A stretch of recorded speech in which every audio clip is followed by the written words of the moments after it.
Well, welcome back to the channel, Old Cars New Van.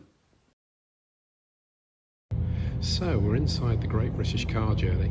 We have filmed in here before, but as we were here, we thought we would just do a whistle-stop tour to see if there's any new exhibits.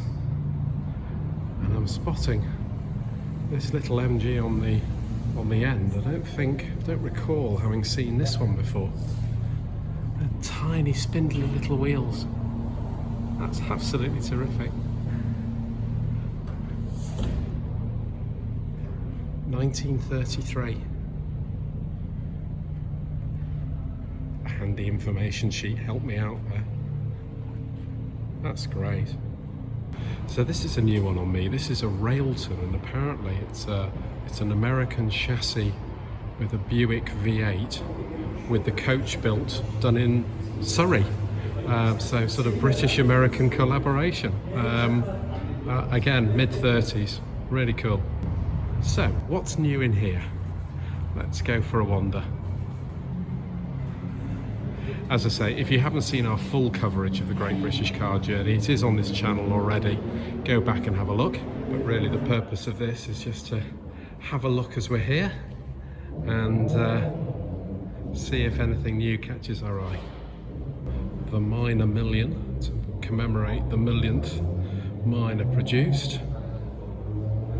Hence the million badge. I rather like the full scale and the small scale. It's rather fun. I'll just do a panorama of this bit because I think these beautiful cars that they are, we have featured before. This is this unregistered Mini in the foreground.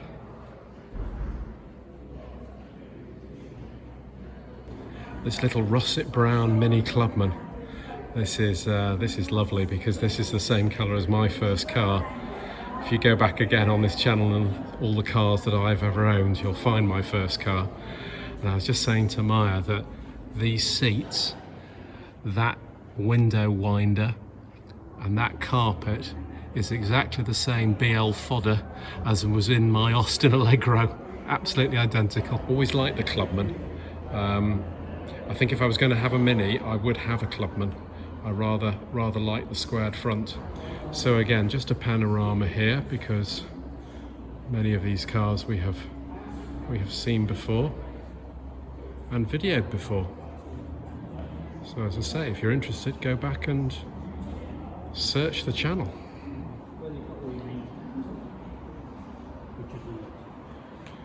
Great colour for a Spitfire, that. The green. Absolutely wonderful. And the GT6 in yellow looks nice as well. Ooh. Now we've definitely seen the Toledo, but I'm not sure I've seen the 1500 before.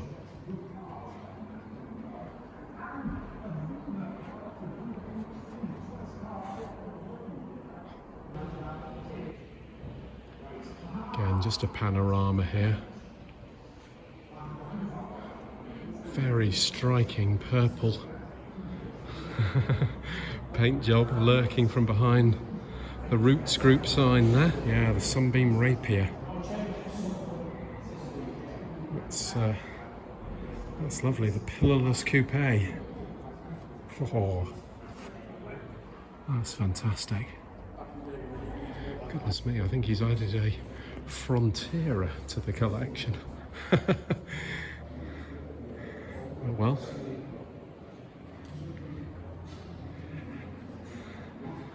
And you know when you're getting old, when what used to be your company car ends up in a museum. Same year that I had as well, P, 97 on the P. Crikey, I do feel old.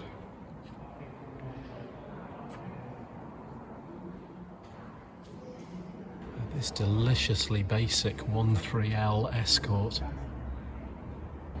That's a great Survivor, that is. Now that's a new acquisition since we were last here, the Allegro Sport. This is the model my father had. Not quite the same colour. His was, I think, lime flower or something like that. It was sort of like a a pale greeny sort of colour. But yeah, that is a rare car, the Sport, and the very distinctive wheel trim. So yeah, rev counters and all sorts of goodness. This one has got a round steering wheel. I distinctly remember my father's having the Cortic wheel. I think his was slightly earlier than this, although only probably by a few months. Yeah, that is fantastic, so rare. This was the car, the wheel fell off while I was a kid. Over tightening of the rear hub nut. Don't recall seeing the Ford Granada Coupe before either, 3 litre. That's very nice. And the 72 Jensen Interceptor, 2 bruisers of executive coupes next to each other. That's great. Richard Usher, the owner of this place, did Festival of the Unexceptional in this Maestro a few years back.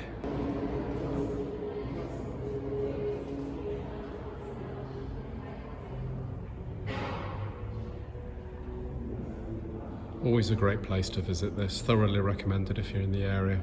Ambigate in Derbyshire.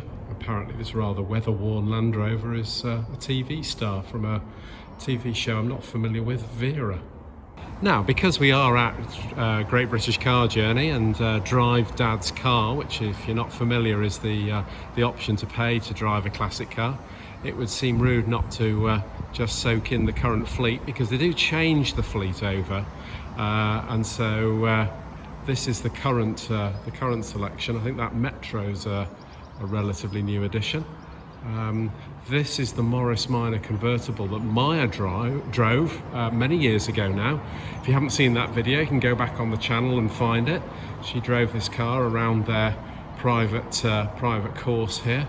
But yeah, we've got a Chrysler Avenger in the background there, a very early Mark 1 Vauxhall Astra. I wouldn't mind having a go in that actually.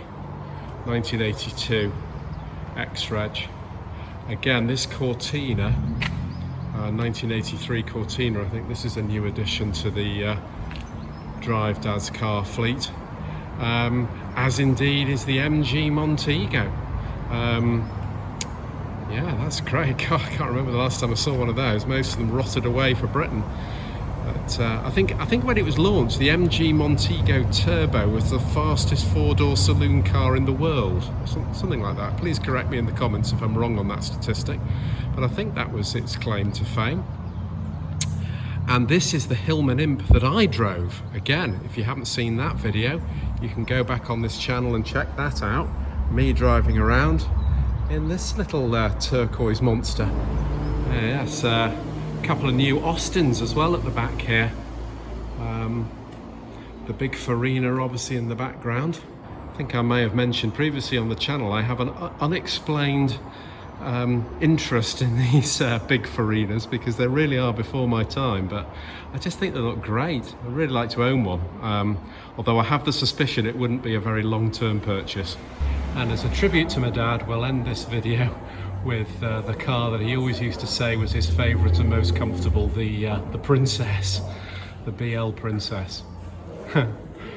Thanks very much for watching. Please like and subscribe, and we'll see you again very, very soon.